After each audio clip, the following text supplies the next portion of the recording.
The following marketing information and discussion is provided for informational purposes only. It is not intended to be used as professional guidance or consultancy. You should find an agency for that. Comexis is a digital marketing agency, so feel free to hire us. But otherwise, just enjoy the show.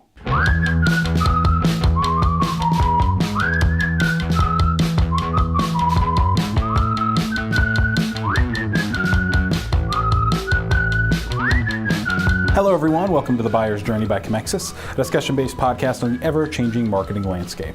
I'm Matthew McGrady, the social media content producer here at Comexis. I'm Lon Ward, the managing partner of Comexis. And I'm Josh Lyons, the digital marketing coordinator here at Comexis. It is Thursday, and on Thursdays we talk about the retention phase of the buyer's journey. The retention phase of the buyer's journey is when you are trying to retain a current customer who's perhaps on a subscription service, or a former customer who you want to make sure either is staying top of mind or is at some point coming back to you to buy more of your product, service, etc. So today's article is from Sarah Perez on TechCrunch, and she is reporting about Apple releasing a subscription confirmation dialog box that pops up as a one final step to ensure you meant to opt into a subscription service being offered. The change to iOS was first spotted by app developer David Barnard on Twitter and reported by Apple news site 9to5Mac. So here's the thing. The reason that this dialog box is appearing at all is because there are a decent amount of developers who were using sneaky tricks to tap into the subscription craze, so to speak, to bank thousands and even millions of dollars per year. Some apps would intentionally confuse users with their design or make promises of free trials that converted in only a few days, or used other misleading tactics to get other users to subscribe. And the big crux of the issue is that if Apple did not find a way to deal with this issue, that you could, theoretically speaking, make people wary of doing subscriptions at all on your platform because they're afraid that they're just going to get scammed, have difficulty opting out of these subscriptions, etc., etc. And it's very important because, according to one forecast, subscription services on Apple are poised to grow to $75.7 billion by 2022. What do we think about this, guys? It's a really good service. I mean, there's a lot of businesses out there where their entire business, gyms, certain types of like I know you hear the credit companies, you go check your credit, you don't realize it, $14.95, next thing you know you're getting banged on a credit card, you're like, I'm not worried about it. But for this is really good because you do have a lot of kids with phones now, kids who are not paying attention to what they're doing. And I know personally my nephew actually rang up some charges doing this with an iPad before. So yeah, this is a bit of a problem, but I actually think this is really good what Apple's doing.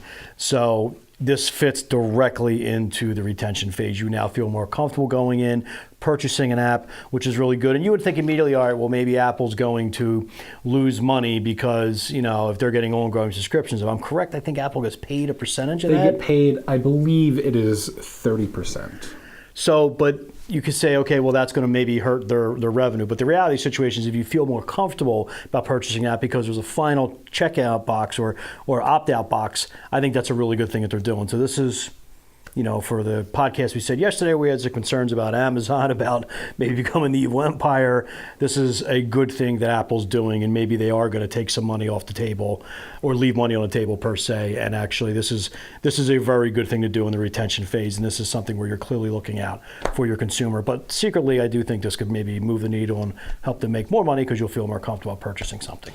I will say, I'm going to hold on to this thought because you brought up something that I want to talk about with Facebook. But first, I want to hear Josh's opinion on this before I move into what I was going to say about Facebook. Yeah, well, I think the whole aspect of for young kids it's perfect, but also I think of for grandparents and for the older generation that might not be as tech savvy, and they go on apps and they don't realize what they're pressing and they might be accidentally buying subscriptions. So I think it's the exact same thing you said. It just also hits the older generation as well. Yeah, no, I think you brought up a great point, and I think to your point, Len, about making people feel at ease and arguably doing something good as a company in general. It reminds me of was it a month ago? Might have been 2 months ago. There was a report on Facebook about in-app or in-game purchases on Facebook games, and about how I believe the article implied that Facebook knew that these things were taking money, sometimes large sums of money,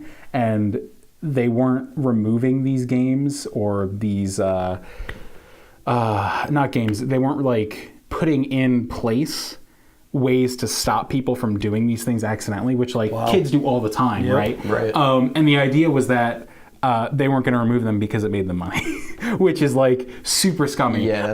Now let me quote myself. Let me say I could be getting that slightly wrong.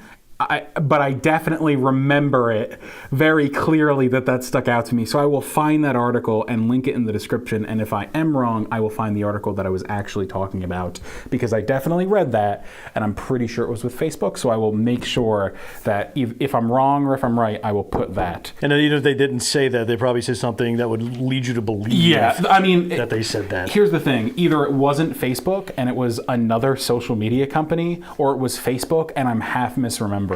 So it's either bad or mostly bad. So I will definitely link that in the description, because that is, when you were talking, that's the first thing my mind went to was, yeah, of course people wouldn't want these things to go bad because they get a cut of the percentage. So the dialog box is basically going to just say confirm subscription. The subscription will continue unless canceled in settings as at least one day before subscription period ends.